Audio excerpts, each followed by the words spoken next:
Y Rusia informa de avances en la operación especial militar con un ataque de alta precisión del ejército que alcanzó un depósito de municiones ucraniano. Se eliminaron 100 miembros del personal militar y más de 1000 proyectiles de artillería de obuses de producción estadounidense. Esto ocurrió en la importante ciudad de Slaviansk, donde en el año 2014 se inició una resistencia del Donbass contra las fuerzas de Kiev. Además, las tropas de Moscú derribaron al menos 3 aviones ucranianos en la región de Kharkov, en la República Popular de Donetsk. Se interceptaron 3 vehículos aéreos no tripulados y varios misiles.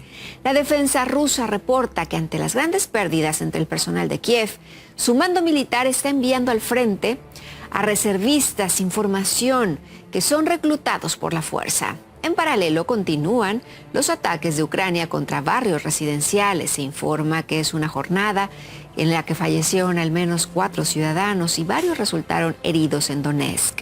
Asimismo, numerosas instalaciones de infraestructura, entre ellas una guardería, sufrieron daños significativos tras un incendio en el edificio provocado por ataques del mismo ejército.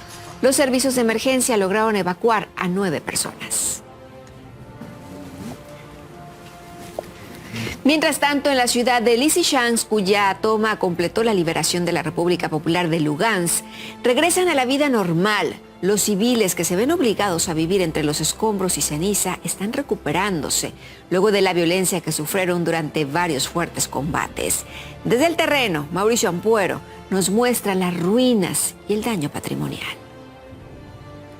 Hemos llegado hasta Lysychansk, una localidad donde, tras terminar los enfrentamientos, sus vecinos comienzan a salir poco a poco a las calles, evidenciando la destrucción de su ciudad y sobre todo de sus edificios patrimoniales.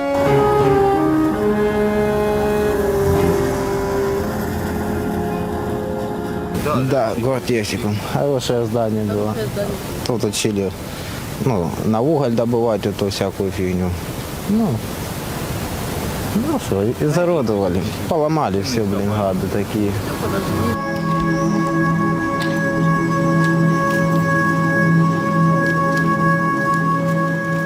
Сейчас мы просто вот с моими прихожанами, он староста там у нас, решили приехать проведать храм, этот городской наш.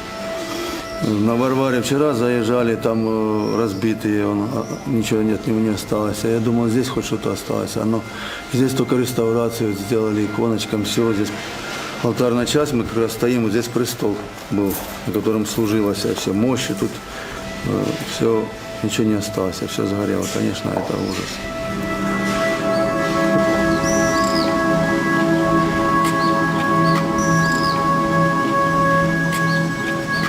Este es el Teatro de Lysychansk, otro de los edificios de importancia de este lugar que también ha quedado completamente destruido y aún queda por limpiar.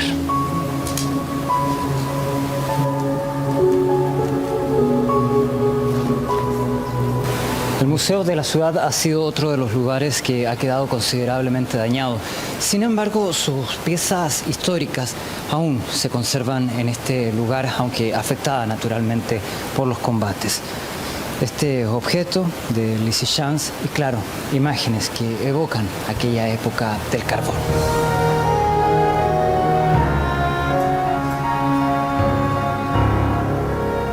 Y tal como ha ocurrido en otras ciudades, aquí en Lysychansk nuevamente surgen evidencias, y los vecinos así lo reafirman, que los soldados ucranianos se atrincheraron en las escuelas, como este lugar, y en los jardines de infancia de esta ciudad.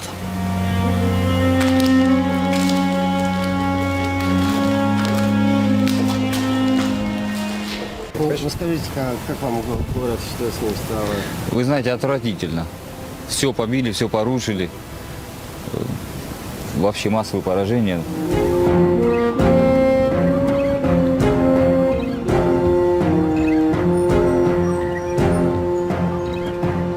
Y así, muchos de sus edificios históricos, el patrimonio de Lysychansk ha quedado prácticamente por completo destruido. Este era el edificio del Ministerio de Cultura. Toca ahora evaluar si es posible proceder a su reconstrucción.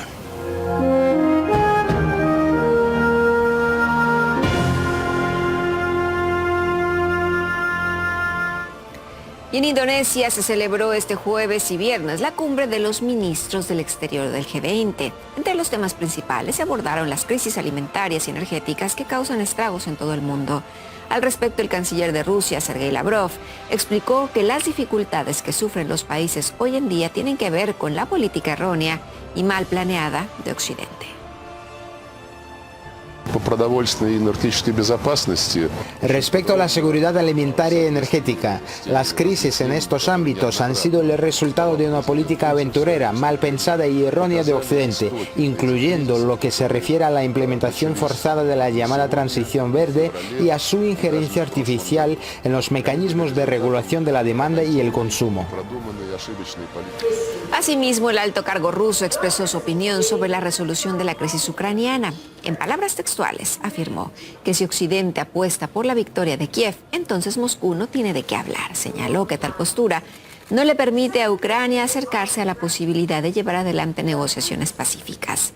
Otra noticia relevante surgida en el marco del foro del G20 tiene que ver con el anuncio del canciller chino de apoyar formalmente la adhesión de Argentina al BRICS. No obstante, algunas reuniones estuvieron marcadas por una actitud poco diplomática por parte de determinados funcionarios. Así, el secretario de Estado de Estados Unidos, Antony Blinken, se negó a participar en la fotografía tradicional con sus homólogos.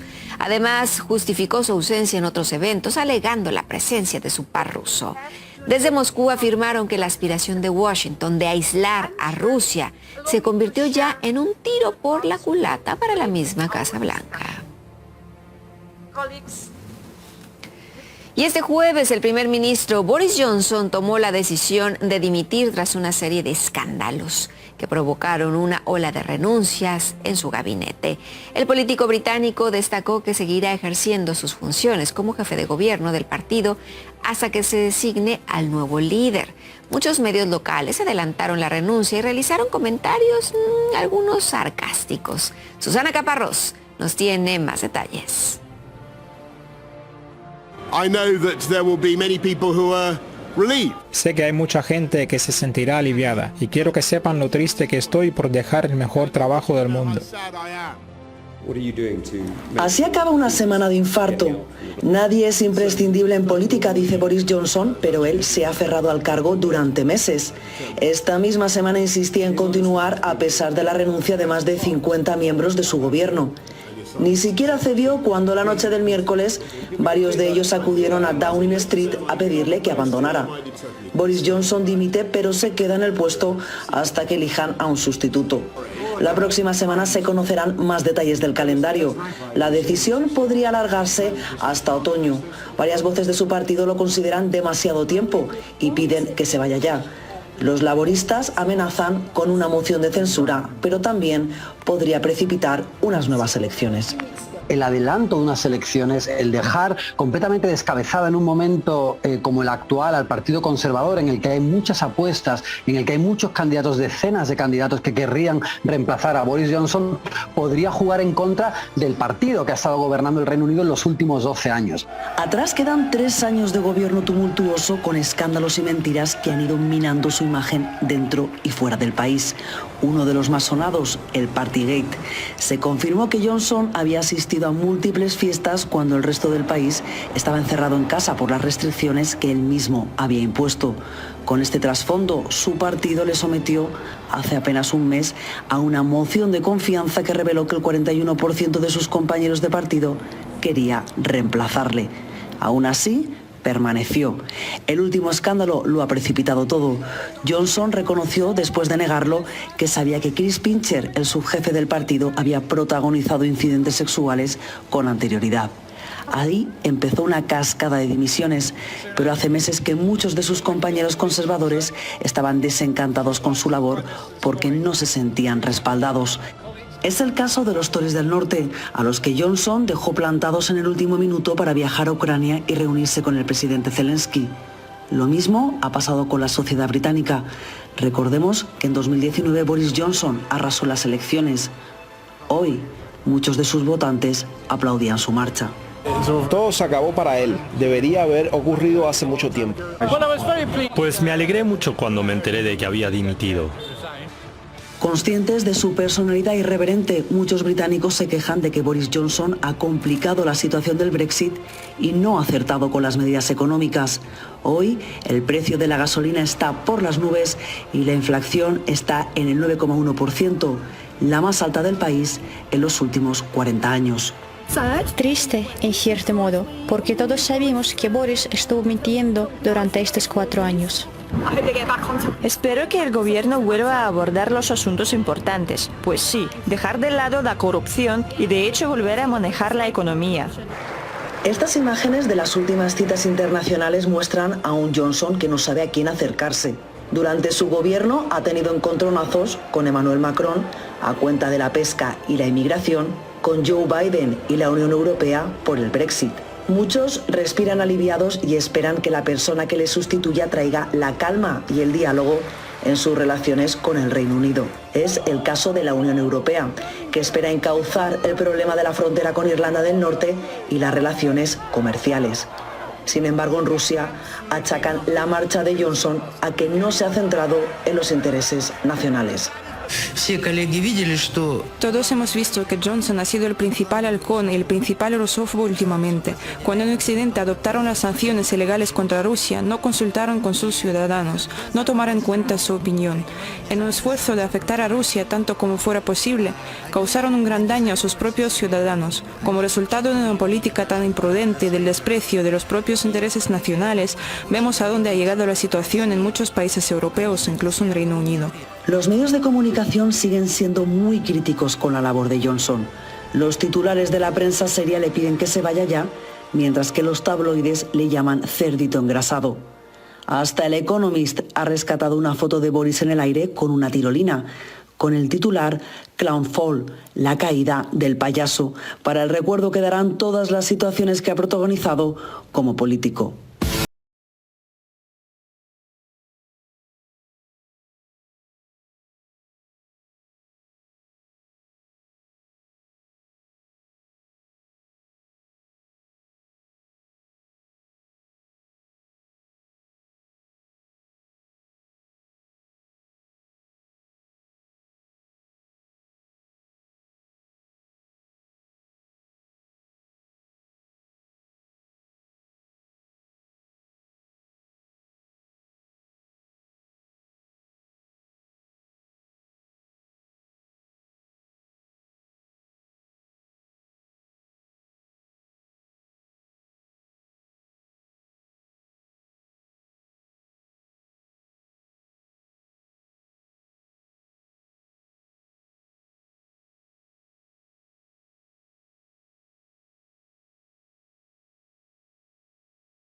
Y este domingo el presidente argentino Alberto Fernández se reúne con la ministra de Economía con el fin de definir medidas en la lucha contra la alta inflación. Silvina Batakis asumió el cargo el lunes pasado tras la renuncia de Martín Guzmán en medio de una profunda crisis económica. Ricardo Romero con los detalles.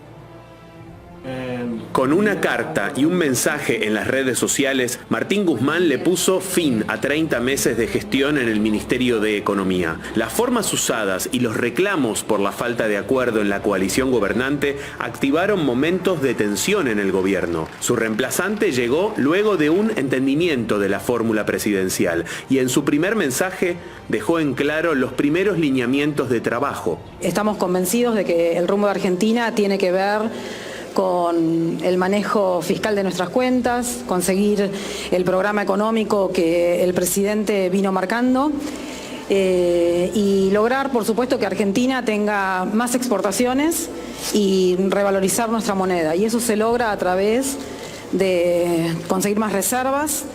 Las exportaciones no solamente es fortalecer nuestra moneda local, sino que también es generar más puestos de trabajo en todo nuestro país. Sin embargo, las reacciones financieras atentaron esas reservas que tanto se quiere consolidar. El Banco Central vendió millones de dólares para morigerar la suba de las cotizaciones de cambio. En el exterior hubo mucho nerviosismo de los inversores y el riesgo país registró valores en alza. Más allá de esta coyuntura, Batakis tendrá tendrá que atender metas urgentes ineludibles. Sus principales desafíos están obviamente en ordenar el frente inflacionario. La Argentina tiene una tasa de inflación muy elevada, se proyecta para el mes de junio del orden del 5% y probablemente también en ese porcentaje estará en el mes de julio. Además, se enfrenta a una situación compleja en materia de reservas internacionales del Banco Central. En tanto, el ciudadano de a pie vivió un incremento de precios en aquellos bienes durables como indumentaria, construcción y electrónica. Sin embargo, también hubo remarcaciones en productos de consumo masivo ante la ausencia de un valor de reposición. Eso se tradujo en incertidumbre y escepticismo de muchos habitantes. Hay aumentos en un montón de cosas que yo realmente no entiendo el motivo, porque la verdad que sigue todo igual. Pero la percepción de que las cosas van a ir mal hace que las cosas aumenten, aunque no haya un fundamento objetivo, porque no cambió nada, en el fondo es el nombre de una persona. Tengo una casa de comida, ¿sabes lo que es el aumento desde enero hasta ahora en una bolsa de harina? Yo te puedo entender que hay quilombo con el campo, tener quilombo con toda la exportación y todo con el dólar, ¿me entendés? Pero escuchame una cosa, yo no lo tengo por qué pagar, yo lo estamos pagando los ciudadanos, todo el quilombo de ellos, ¿me entendés? Como una de las respuestas a los reclamos, el gobierno renovó su programa de precios cuidados, pero quitó más de 300 productos del listado. Los empresarios alimenticios advierten que el abastecimiento de materias primas es crítico por la falta de dólares. Mientras tanto, los referentes del Frente de Todos mostraron gestos de unidad y preparan los próximos pasos. En la Casa Rosada, muchos reconocen que los encuentros de esta semana entre Cristina y Alberto Fernández ayudaron mucho y demostraron el trabajo en conjunto para resolver la crisis. La clave en los días venideros estará en posibles anuncios económicos y otras medidas para principalmente acumular certidumbre y exponer lo que algunos intentarán mostrar como un posible relanzamiento de la gestión. Ricardo Romero, RT Buenos Aires. En su afán de estar más cerca del pueblo, el presidente de Cuba, Miguel Díaz-Canel, asistió a un trabajo voluntario en la provincia de Artemisa. Y es que le faltan pocas horas para que se cumpla el primer aniversario de la victoria sobre el fallido intento del golpe el 11 de julio. Al respecto, el mandatario reconoció el papel de los jóvenes que defendieron la revolución. Vamos a escuchar su intervención. Se produjeron hechos vandálicos, algunos con un ensañamiento y con una vulgaridad y agresividad tremenda, pero que recuerden que el pueblo salió a las calles a defender la revolución, los jóvenes salieron a las calles a defender la revolución y en menos de 24 horas, en mucho menos de 24 horas, ya no había disturbios ni... Y el tema migratorio será uno de los puntos clave en la agenda que prevé discutir los presidentes Andrés Manuel López Obrador y Joe Biden el próximo 12 de julio en Washington. Y es que a inicios de la semana, varios condados del estado de Texas consideraron que la crisis actual se trata de una invasión. El jueves, el gobernador Greg Abbott autorizó a la fuerza pública para regresar a los indocumentados a la frontera. El mandatario mexicano criticó la política de Estados Unidos contra los migrantes y la tachó de injusta. Alex Piñón nos preparó un resumen. Además de los peligros a los que son sujetos los migrantes durante su trayecto para llegar a los Estados Unidos, ahora enfrentarán la campaña antiinmigrante del gobierno de Texas. A través de una orden ejecutiva, el gobernador Greg Abbott ordenó que la Guardia Nacional de Texas detenga y devuelva a México a las personas sin documentos. El gobierno mexicano rechazó esta medida, pues la aplicación de la ley migratoria corresponde al nivel federal y no al estatal, algo que la Casa Blanca recordó al gobernador de Texas, sobre todo porque en el pasado sus decisiones causaron caos y confusión en la frontera. El presidente López Obrador aseguró que se trata de una maniobra inmoral. Aun cuando somos respetuosos de la soberanía de los países, pues no vemos bien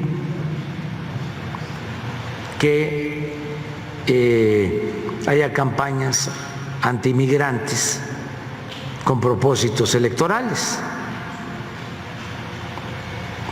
Lo considero inmoral, politiquero. La medida se sustenta en una supuesta crisis fronteriza derivada tras la decisión de la Corte de suspender el programa Quédate en México. El anuncio sucede luego de que varios condados de Texas realizaron una declaratoria de emergencia bajo la premisa de invasión. Denuncian que la situación fronteriza provocó un aumento de la violencia y narcotráfico en ese país. Es una declaración bastante peligrosa porque pone en la mira la posibilidad de que se use la violencia en contra de personas migrantes que vienen en busca de una mejor oportunidad, que desconocen de cuáles son las políticas que se estén dando en el estado de Texas, pero que enfrenten a grupos armados, a grupos que quieran hacerles daños, a las mismas autoridades que se ven con la luz verde de cometer crímenes en contra de ellos. Texas ha estado en el ojo del huracán luego de que 53 migrantes murieron por asfixia en un camión con remolque cerca de San Antonio en un caso de tráfico de personas. Un informe de la ONU señala que el cruce terrestre entre México y Estados Unidos es el más peligroso del mundo. En el 2021 murieron al menos 728 migrantes, pues la cifra podría ser todavía superior. Desde 1995 a la fecha, casi 9,000 migrantes han perdido la vida, de acuerdo con datos de la patrulla fronteriza. Muchos de ellos ni siquiera han sido identificados, por lo que son abandonados en fosas comunes.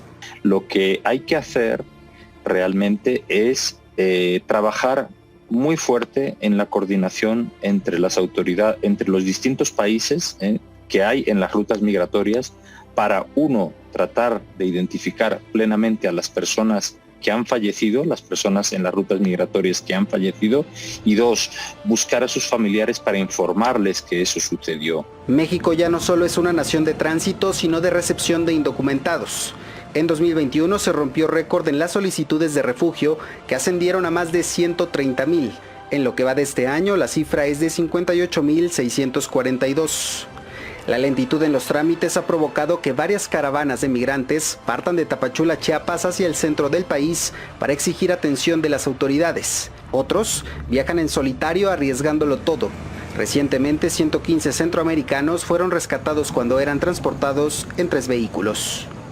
Hay unas necesidades humanitarias de estas personas que no son delincuentes, que a lo mejor están de alguna manera cometiendo una falta administrativa al pasar de forma irregular, pero no lo hacen con una intención, en la inmensa mayoría de los casos, de dañar, de defraudar, de engañar, sino de buscar una mejor vida, de reunirse con la familia que está del otro lado.